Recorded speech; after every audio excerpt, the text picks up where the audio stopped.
क्या आप कभी किसी ऐसी जगह गए हैं जहां की खामोशी भी चीखती हो? आज मैं आपको एक ऐसी ही जगह की कहानी सुनाने जा रहा हूं।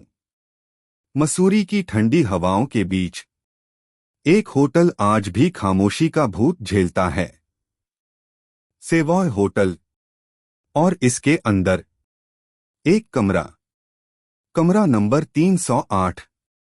कहा जाता है कि जिसने भी इस कमरे के अंदर रात गुजारी, या तो वो पागल हो गया या फिर वो कभी वापस नहीं आया। रेहान, एक मशहूर क्राइम राइटर, अपनी अगली किताब के लिए सुकून की तलाश में मसूरी पहुंचा था। उसने सेवॉय होटल में चेक इन किया।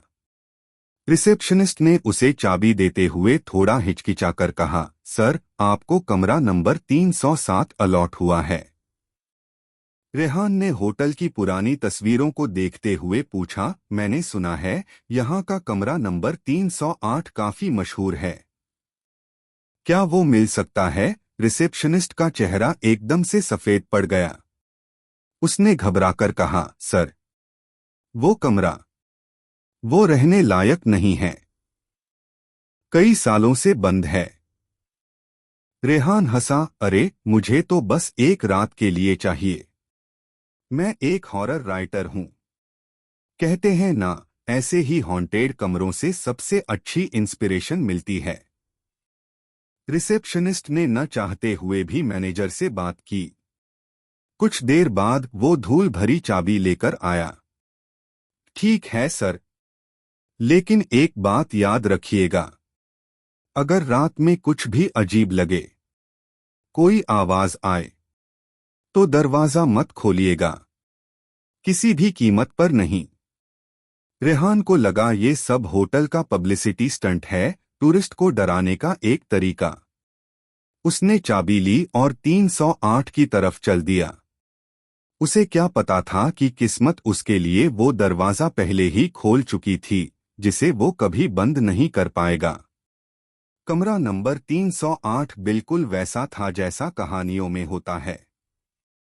पुराना, धूल भरा और खामोश। डिम लाइट्स, पैरों के नीचे दबता हुआ पुराना कारपेट और कमरे के एक कोने में खड़ी एक बड़ी सी लकड़ी की अलमारी। हवा में एक अजीब सी नमी थी, जैसे कमरा सदियों से सांस रोके हुए खड़ा हो। रेहान ने अपना बैग रखा, लैपटॉप निकाला और लिखने की तैयारी करने लगा।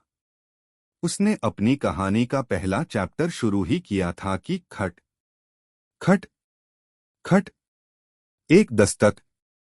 रेहान ने दरवाजे की तरफ देखा। वहां कोई नहीं था। उसने सोचा, शायद बगल वाले कमरे से आवाज आई होगी। वो वापस लिखने बैठा। कुछ ही सेकंड बाद खट खट खट, आवाज फिर से आई, इस बार ज्यादा साफ। रेहान को एहसास हुआ कि ये आवाज दरवाजे से नहीं, बल्कि कमरे के अंदर से आ रही थी, उस लकड़ी की अलमारी से। वो मजाकिया अंदाज में हंसा, वाह, पुरानी लकड़ी की आवाज भी डरावनी होती है। वो उठकर अलमारी के पास गया। उसे लगा शायद लकड़ी पुरानी होने की वजह से आवाज कर रही है। पर जब वो वहां पहुंचा, अलमारी बिल्कुल शांत थी, मजबूती से बंद। उसने अलमारी को छूकर देखा, और तभी अंदर से एक और दस्तक हुई। इस बार ज्यादा जोर से, जैसे कोई अंदर फंसा हो और बाहर निकलने की कोशिश कर रहा हो। रेहान का दिल जोर से धड़का। उसने एक झटके में अलमारी का दरवाजा खोल दिया। अंदर सिर्फ कुछ पुराने, जंग लगे हैंगर लटक रहे थे, और कुछ नहीं। उसने राहत की सांस ली, पर जैसे ही उसकी नजर नीचे गई, उसकी आंखें फटी रह गईं।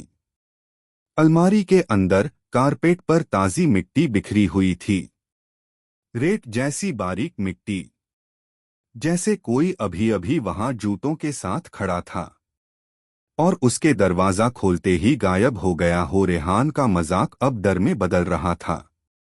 रात के 1:30 बज रहे थे। बाहर घना कोहरा था और होटल में सन्नाटा।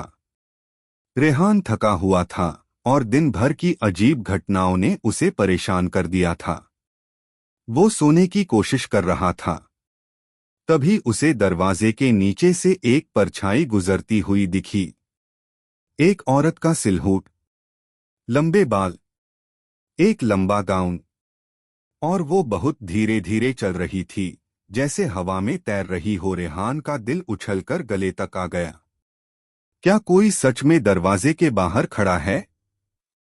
उसने हिम्मत करके दरवाजा खोला। बाहर कॉरिडोर में कोई नहीं था। कॉरिडोर का दूसरा सिरा घने अंधेरे में डूबा हुआ था। सब कुछ शांत था। उसने दरवाजा बंद करना चाहा, पर तभी उस अंधेरे से एक हल्की फुसफुसाती हुई आवाज आई, ये कमरा छोड़कर मत जाओ।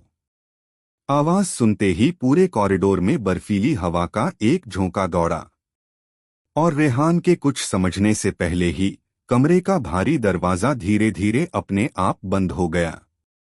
रेहान ने उसे खोलने की कोशिश की, पर वो जाम हो चुका था।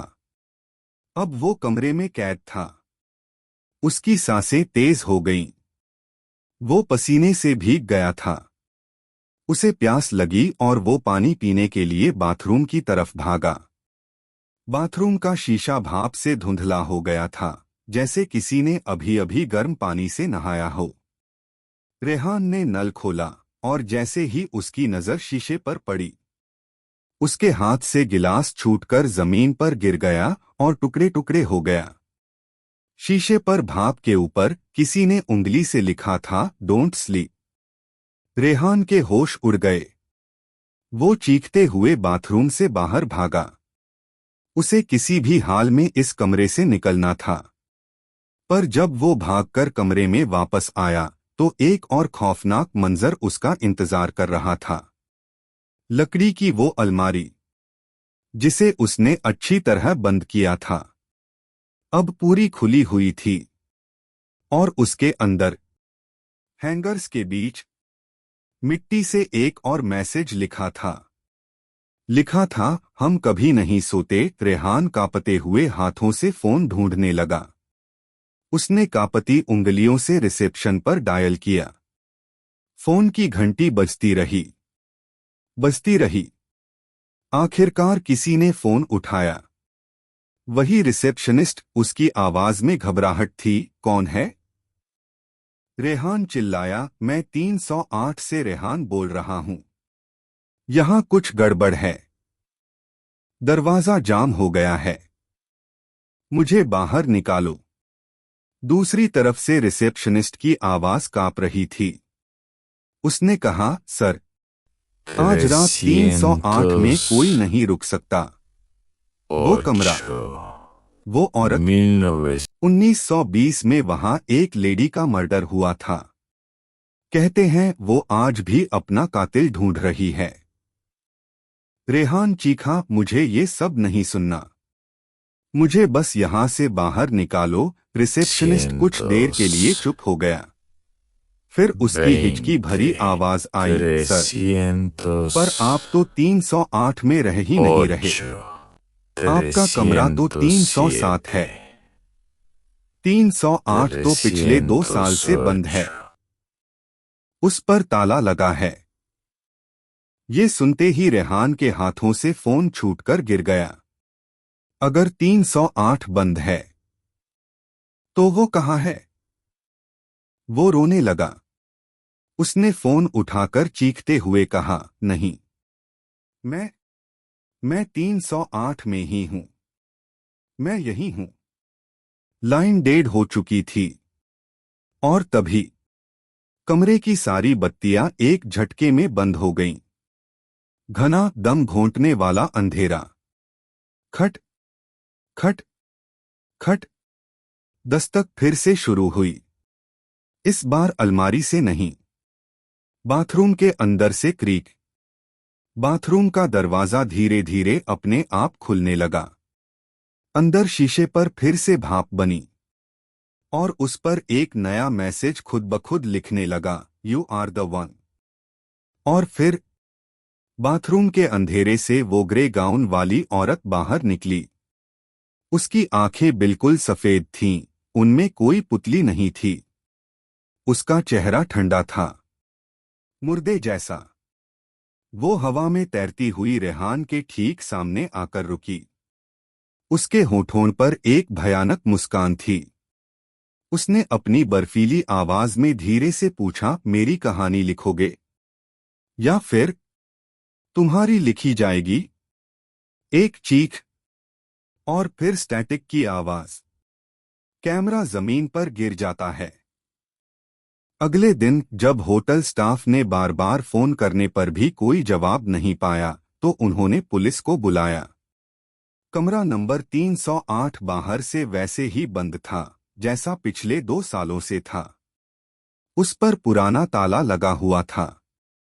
जब दरवाजा तोड़ा गया तो अंदर कोई नहीं था। कमरा खाली था, धूल से भरा हुआ। बस उस पुरानी लकड़ी की अलमारी के अंदर अंधेरी दीवार पर नाखून से खरोंचे हुए ताजे निशान थे। लिखा था, रेहान वॉज हियर। और उसके ठीक नीचे एक और लाइन लिखी थी, जो आखिरी बार 1 सदी पहले लिखी गई थी, नेक्स्ट। अगर आपको ये कहानी पसंद आई तो वीडियो को लाइक करें और हमारे चैनल को सब्सक्राइब करना न भूलें। हम आपके लिए ऐसी ही और भी खौफनाक कहानियां लाते रहेंगे। तब तक अपना ध्यान रखें।